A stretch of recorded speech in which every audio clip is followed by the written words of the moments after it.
ever feel like you're pouring your heart out, putting everything into something, but the message just isn't quite landing? Yeah, like it's not breaking through. Exactly.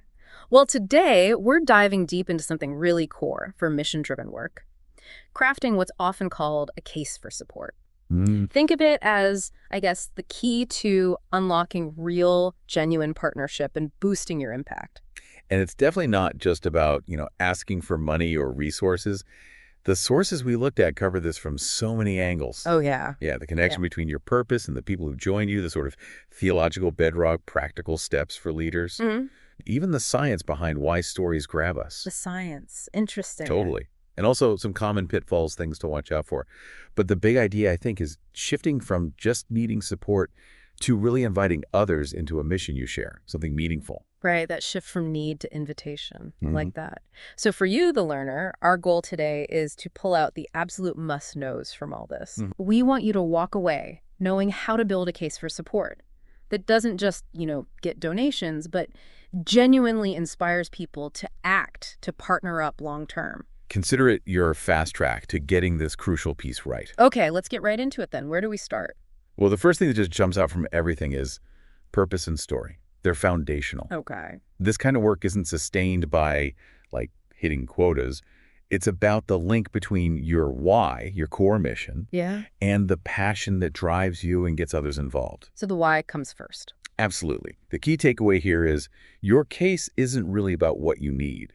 It's about why it matters so deeply. Yep. And then inviting others into that why. That makes so much sense. One source actually called the case for support not just an appeal, but an invitation to a shared commitment. That feels Yeah. different, significant. It is a game changer, right? It's not saying, help us fill this gap. It's come be part of something important with us. Yeah. And a huge reason this works is narrative, story power. We're not just logical beings. We're wired for story. Our identities, our hopes, our worries, they're often wrapped up in stories. So a good case for support taps right into that.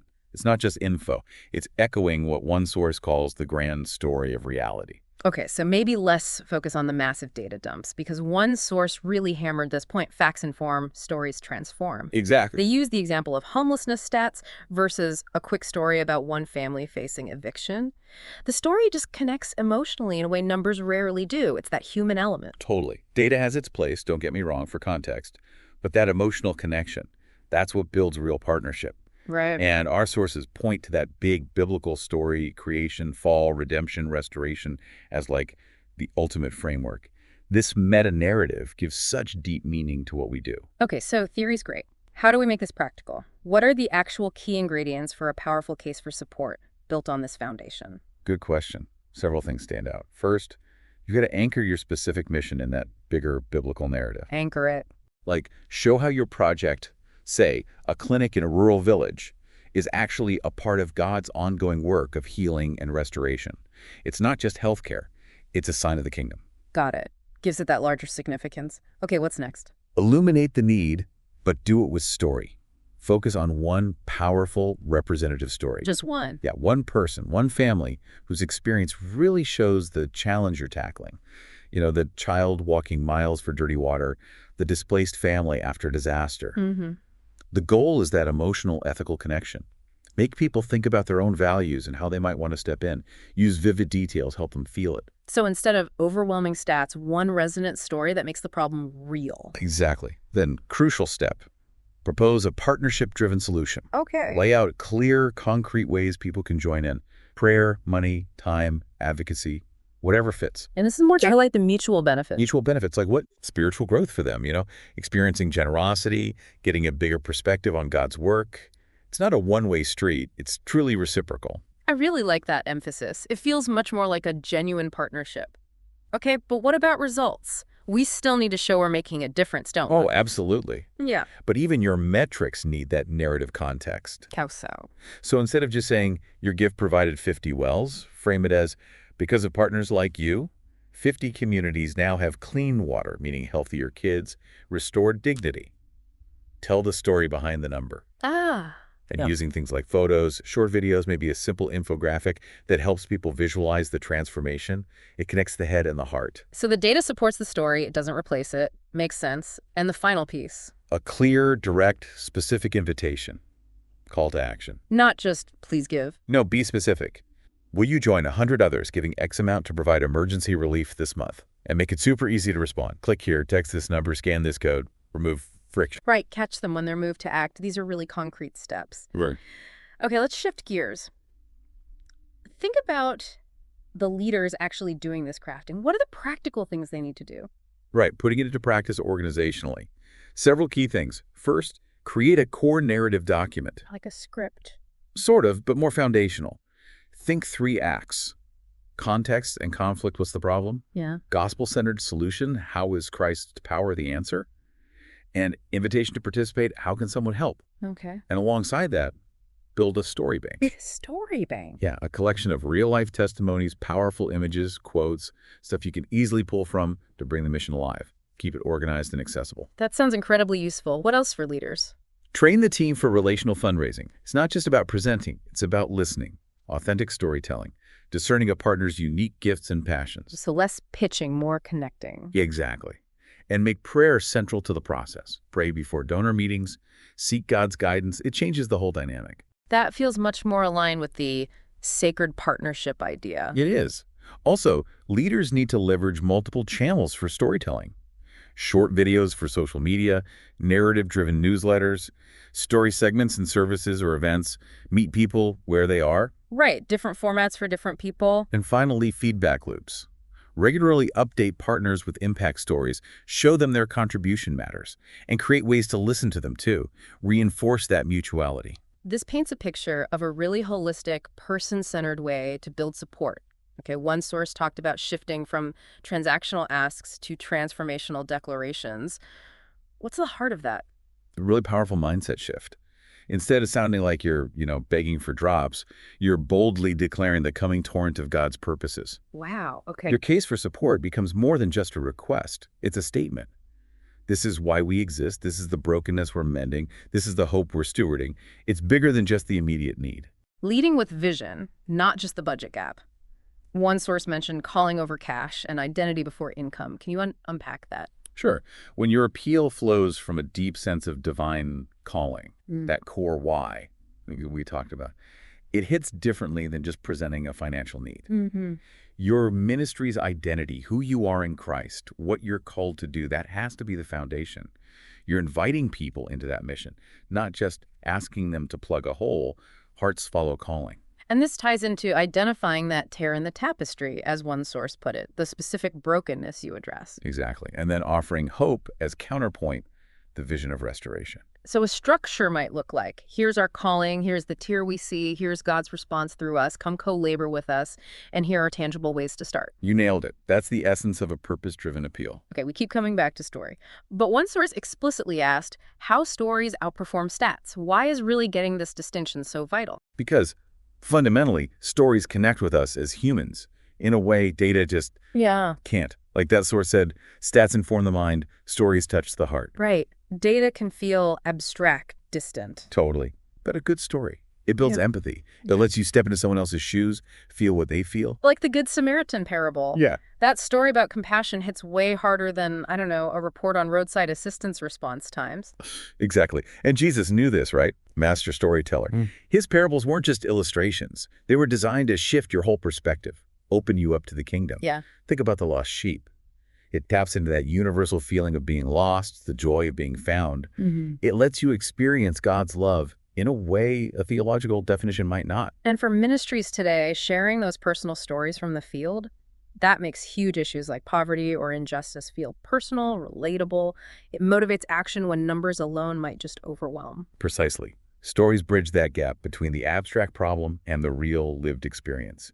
Makes the need and the potential impact feel incredibly tangible. Now, another interesting framework was the call conflict commission narrative. What's that about? It highlights a common, powerful pattern in stories about purpose and impact. First, there's the call. The divine nudge. Yeah, that prompting, that burden.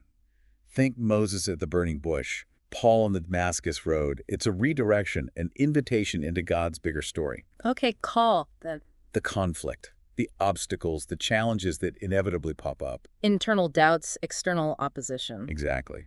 Moses feeling inadequate, Paul facing persecution. But the conflict isn't meant to stop things. It reveals our need for God, refines our faith. Makes sense. And the last part. The commission. That's the active response to the call. Moses leading the people, Paul spreading the gospel. It's living out the mission you've been given. So call, conflict, commission. It's a useful lens for understanding biblical stories, and maybe our own ministry stories too. Absolutely. When we build our case, thinking about our own call, acknowledging the conflict, but ultimately highlighting the commission others can join, that's a powerful structure. It really is. Okay, shifting slightly again. One source talked about the science behind storytelling and generosity. That sounds fascinating. It really is. Neuroscience is showing that stories don't just entertain us, they actually change our brain chemistry. How so? Several things happen. Neural coupling, our brains mirror the experiences in the story, boosting empathy. Wow. Then there's oxytocin, the trust hormone. Emotional stories trigger its release, which is linked to social bonding and generosity. No kidding. Stories literally make us more generous. The research suggests a strong link. Plus, dopamine and cortisol spike during tense parts and resolutions, making us pay attention and remember better. Even endorphins from humor or surprise can strengthen connections. So our brains are actually wired to connect and be generous in response to good stories? Seems like it. Yeah. And the forces link this back to the Bible. The Good Samaritan Mhm. probably floods the brain with oxytocin, the prodigal son's journey. Likely engages dopamine and cortisol, embedding that message of grace. Paul's vulnerable testimonies builds that oxytocin bond. Okay, so if we know this, how do we intentionally craft a neurosavvy case for support? It's about designing the emotional arc. Start with a hook, something relatable. Build tension, what are the real stakes? Yeah. Introduce the turning point, your ministry's impact. Then resolution and invitation show the positive change and ask people to join. And using multimedia helps here. Definitely. Short videos with faces, music that builds tension, images showing resolution, engaging multiple senses can amplify those neurological effects. This mix of biblical wisdom and science is really compelling. Okay, let's dig into the theology of the problem and a kingdom-oriented future. How does understanding brokenness theologically shape our case? It starts by seeing brokenness through God's eyes, Yeah. feeling that holy ache, what breaks God's heart. The sources stress that brokenness isn't just a problem to solve. It points back to the fall, yes, but it's also, weirdly, the canvas for redemption. It's often where we feel Christ's presence most strongly. Like Nehemiah weeping over Jerusalem's walls, his deep emotional connection led straight to prayer and action. Perfect example. So a good case acknowledges the pain, but without exploiting it. It frames the problem specifically, compassionately, making it a shared burden. And then contrasts it with A vision of a kingdom future, not just small fixes, but radical restoration. Shalom, that holistic peace and flourishing. like Isaiah 58 and 61 paint that picture of comprehensive restoration. So we need a redemptive imagination. Love that phrase. Yes. Seeing how the gospel can transform everything. Your ministry, then, isn't just another nonprofit. It's positioned as a divine intervention, rebuilding ruins with hope, justice, love. Okay, that leads naturally to strategy. But one source talked about strategy as spirit-led responsiveness. How's that different from just, regular strategic planning? It's a totally different starting point. Secular strategy often leans heavily on data, market analysis, rational plans. Biblical strategy, it's soaked in prayer, guided by the Spirit, driven by the gospel. Less rigid, more dynamic. Exactly. It's adaptable, always listening for God's leading. Think about Paul's journeys in Acts. The Spirit sends him. He develops local leaders, adapts his approach culturally, stays obedient even when it's tough, perseveres through suffering. So prayer isn't just step one, it's the engine. And it prioritizes empowering locals, contextual training, all rooted in compassion. Yes. It's about being responsive, listening to God and the community you serve, not just sticking blindly to a plan. And the proof is in the pudding, right? The evidence of God's work. How do we show that effectively? Just like Jesus pointed to his miracles as signs of the kingdom, we share the evidence of God's work now. Changed lives, restored communities. Exactly. Souls saved. Remember Jesus telling John's disciples, "Go tell John what you see and hear." It's a call to witness. Share the fruit. Show the transformation your ministry is part of. And convey the urgency, too, right? The consequences if we don't act. Absolutely. This isn't just nice to have work. It often involves deep human need, even eternal things. Which brings us back to reframing the invitation itself. Yes. It's not a transaction. It's an invitation to partner in God's mission, to invest in eternity. It's about active engagement, co-laboring, the joy of participating together. That phrase, sacred partnership, keeps coming up. How do we really live that out in our fundraising? It starts with our language and our whole mindset. Ditch the transactional talk.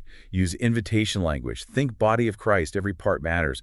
Remember, giving is a spiritual gift. Right, Romans 12. Focus on God's abundance, not scarcity. Anchor everything in shared vision. Use we and co-laborer language. Build in rhythms of partnership. Pray together, get feedback, and celebrate every contribution, big or small. And when we actually write these cases, we can learn so much from Jesus and Paul's storytelling. What are some key takeaways there? From Jesus' parables. Use familiar settings, create unexpected twists, deliver clear kingdom points, use relatable characters, always point to grace. Simple but profound. And Paul. From Paul's letters. Use personal testimony powerfully. Be vulnerable to build trust. Show the universal relevance. Embed the call to action right in the story. So for our cases, be vulnerable, show the big stakes, weave the invitation into the narrative. Exactly. Structure it. Set the scene, the terror, show God's intervention through your work, highlight the outcome, connect to the kingdom, and end with that clear invitation. Great principles. Now, for you listening, wanting to sharpen those skills, any specific practical tools for refining storytelling? Yeah, the sources had some good ones. A story map worksheet helps outline the key parts. Voice memo practice, just record yourself talking through a story. Listen back, refine your delivery. Good idea. A vision clarity worksheet to really nail down your mission statement. Recording and critiquing a 2-minute video pitch, great practice.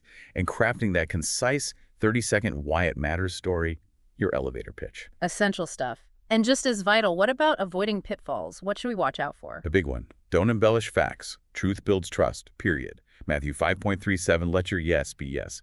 Integrity is everything. Crucial. Anything else? Yeah, remember, people learn differently. Don't rely on just one style. Mix it up, stories, visuals, data, in context. Yeah. Aim for holistic communication, maybe even multi-sensory if possible. Reach everyone. This really circles back to that core idea. Fundraising is sacred partnership. It's so much bigger than just money. It truly is. Yeah. It's inviting people into God's story, into co-laboring with him for real change. It demands that shift from transactional thinking to relational kingdom-focused partnership. Right. Grounding communication in biblical storytelling, connecting givers to the deep why, understanding the eternal weight of this work, and finding joy in giving because it reflects God's own generosity. That's the heart of it. So to wrap this up for you, the learner, what we've really dug into today is the incredible power of purpose-driven storytelling. It's the absolute core of a compelling case for support. It's about framing your invitation within God's big story and seeing fundraising not as asking, but as offering this sacred mutual partnership. And when you really grasp these principles, the power of story, the key elements, the practical steps, the science, the theology, the spirit-led strategy, this idea of partnership, you move beyond just asking for stuff. Yeah. You start crafting communications that genuinely inspire people, build deep engagement, and ultimately make a much bigger kingdom impact. So here's a final thought for you to chew on. How will you consciously reframe your next invitation for support? How can you make it reflect that deeper sense of shared purpose, that chance to participate in God's amazing story? Maybe think about those practical tools or the theological insights. Revisit Jesus's parables or Paul's letters. How can you better articulate your unique calling, your vision for what God can do? It's definitely an ongoing journey, this craft of shaping a transformative case for support. We really hope this deep dive has given you some solid, useful insights to help you along the way.